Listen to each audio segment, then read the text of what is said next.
আসসালামু আলাইকুম।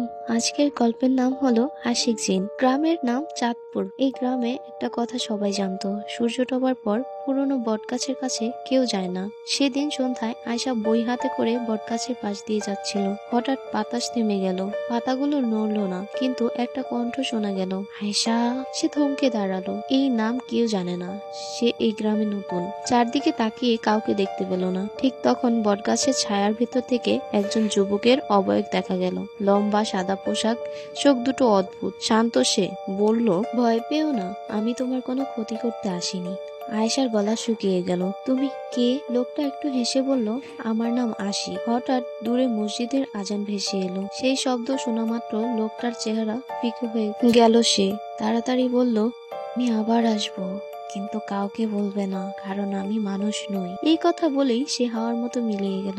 আয়েশা একা দাঁড়িয়ে রইল। তার হাতের বইয়ের পাতায় হঠাৎ একটা লাইন ফুটে উঠল, জিনের ভালোবাসা সহজ নয়। সেই রাতেই আয়েশা বুঝলো তার জীবন আর আগের মতো থাকবে না। এরপর কি হলো জানতে কমেন্টে অবশ্যই জানিও। Bye bye.